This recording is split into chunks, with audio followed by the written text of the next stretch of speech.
My father was a World War II veteran, and I know the experience of being in that war left a huge mark on him.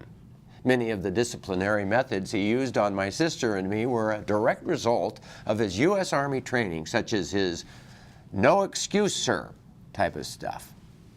I know he felt a great bond with any other veteran of any war, even when meeting them for the first time.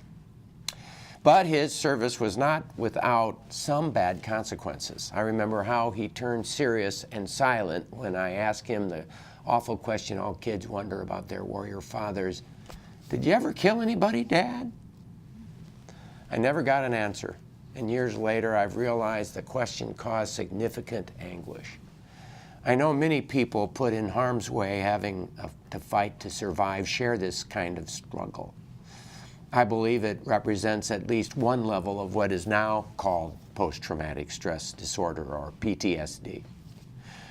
Personally, I struggle sending our young adults to fight against other young adults who are also sent to fight for some political reason. That debate must be left for another time and for better minds than mine. But I do not struggle with our government doing its level best to medically help those who are harmed by armed conflict. And I believe we do just that with our U.S. Department of Veterans Affairs, or the VA. In recent years, battlefield medical units have been so much more effective in bringing those injured through the acute trauma of war that many more severely injured soldiers now survive when they would not have in times past. This is a remarkable accomplishment, and yet such survival has resulted in many more veterans who are severely disabled from physical and mental trauma. Now these wounded soldiers are back home doing their best to cope and function in our society.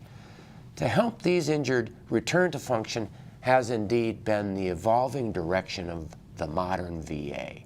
For example, the VA has been on the cutting edge for research and development of prosthetic limbs. This work will also benefit others needing prostheses, no matter what the cause. Of equal importance is the VA's evolving work for those suffering from other severe injuries, to include PTSD. We have no excuse, sir. Our responsibility as a government and a society should be for veterans, to care for them, to understand them, to hire them. Thank you to all who have served our country, and thank you, VA.